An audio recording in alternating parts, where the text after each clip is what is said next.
കാര്യം നമുക്ക് എങ്ങനെയും മുടി കൊഴിച്ചിൽ നമുക്ക് വീട്ടിൽ തന്നെ ട്രീറ്റ് ചെയ്യാൻ പറ്റും. ആദ്യം തന്നെ നമ്മൾ മനസ്സിലാക്കേണ്ടത് മുടി കൊഴിച്ചിൽ വരുന്നുണ്ടെങ്കിൽ ആദ്യം തന്നെ നല്ലൊരു ഡെർമറ്റോളജിസ്റ്റിനെ കൊണ്ടുപോയി കാണിക്കുക. തുടക്കത്തിൽ തന്നെ നമ്മൾ ട്രീറ്റ് ചെയ്ത് മാറ്റുക. പിന്നെ നമ്മൾ നല്ല രീതിയിലുള്ള ഡയറ്റ് എടുക്കുക. ഒരുപാട് ഫ്രൂട്ട്സ് കഴിക്കുക, ഒരുപാട് വെജിറ്റബിൾസ് കഴിക്കുക, ഒരുപാട് വെള്ളം കുടിക്കുക. പിന്നെ അതുപോലെ തന്നെ നമുക്ക് ഒരുപാട് നല്ല രീതിയിൽ ഗ്രീൻ ടീ കുടിക്കുക. കാരണം ഗ്രീൻ ടീ നമ്മുടെ റിയാക്റ്റീവ് ഓക്സിഡന്റ് സ്പീഷീസിനെ അത് കളയാനായിട്ട് ഏറ്റവും നല്ലതാണ്. അപ്പോൾ anti inflammatory properties green tea കൊണ്ട് കുടിക്കുക. അലോവേര കഴിക്കുന്നത് നല്ലതാണ്.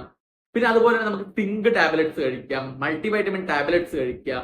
അതുപോലെ തന്നെ നമുക്ക് ഒരുപാടധികം രീതിയിലുള്ള മൾട്ടിവൈറ്റമിൻ ഫുഡ് കഴിക്കുക.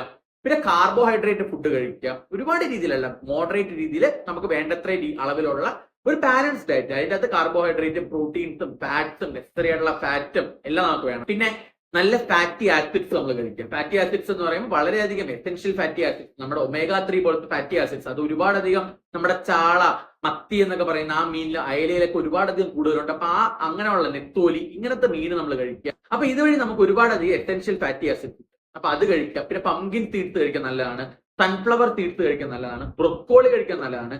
ഇലക്കറികൾ, ചീര, മുരിങ്ങയില, ഇതെല്ലാം കഴിക്കുന്നത് വളരെയധികം നല്ലതാണ്. മുരിങ്ങയില നമ്മൾ സ്ഥിരമായിട്ട് നമ്മുടെ കറികളിൽ ഇൻക്ലൂഡ് ചെയ്തിട്ടുണ്ടെങ്കിൽ നമുക്ക് വളരെയധികം രീതിയിൽ നമ്മുടെ ഹെയർ ഫോള് നമുക്ക് മാറ്റാൻ പറ്റും. അപ്പൊ അതുകൊണ്ട് മുരിങ്ങയില കഴിക്കുക. അപ്പൊ ഇതെല്ലാം എന്ന് പറയുന്നത് നമുക്ക് മുടി കൊഴിച്ചിലിനെ പ്രിവെന്റ് ചെയ്ത് നിർത്താനും നമുക്ക് വരാതിരിക്കാൻ ശ്രമിക്കാനും, അല്ലെങ്കിൽ ഇപ്പൊ നമ്മുടെ ഫാമിലിയില്, നമ്മുടെ കുടുംബത്തിൽ ആർക്കെങ്കിലും, അല്ലെങ്കിൽ നമ്മുടെ അച്ഛനോ അമ്മയ്ക്കോ അല്ലെങ്കിൽ ക്ലോസ് ആയിട്ട് റിലേറ്റീവ്സിനോ മുടി കൊഴിച്ചിലോ കഷണ്ടിയൊക്കെ ഉണ്ടെങ്കിൽ നമ്മൾ ഇങ്ങനെയുള്ള സ്റ്റെപ്സ് നമ്മൾ ഫോളോ ചെയ്ത് കഴിഞ്ഞാൽ പെട്ടെന്ന് വരണ്ട, അല്ലെങ്കിൽ നമ്മുടെ 5 വർഷത്തിൽ വരേണ്ട മുടി കൊഴിച്ചിൽ നമുക്ക് 10 വർഷത്തിലേക്ക് നീട്ടിവെക്കാം, അല്ലെങ്കിൽ 20 വർഷത്തേക്ക് നീട്ടിവെക്കാം. അപ്പൊ വളരെയധികം നല്ലൊരു ലൈഫ് സ്റ്റൈൽ ഉണ്ടെങ്കിൽ മാത്രമല്ല നമ്മൾ പ്രോപ്പറായിട്ട് എക്സസൈസ് ചെയ്യുക.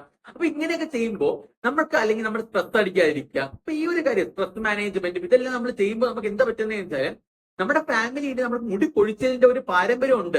നമുക്കൊരു 5 വർഷത്തിൽ വരുന്ന മുടി പൊഴിച്ചത് നമുക്ക് 10 വർഷത്തിലേക്ക് നീട്ടിവെക്കാൻ പറ്റും. ഇനി മുടി പൊഴിച്ചിലുണ്ടെങ്കിൽ നമ്മൾ ഡെർമറ്റോളജിസ്റ്റ് എന്ന് കാണുക. വീട്ടിലെ ട്രീറ്റ്മെന്റ് ചെയ്യാൻ നിൽക്കരുത്. ഡെർമറ്റോളജിസ്റ്റ് എന്ന് കണ്ട് പ്രോപ്പർ ആയിട്ടുള്ള ട്രീറ്റ്മെന്റ് നമ്മൾ ഡെർമറ്റോളജിസ്റ്റിനെ തന്നെ എടുക്കുക.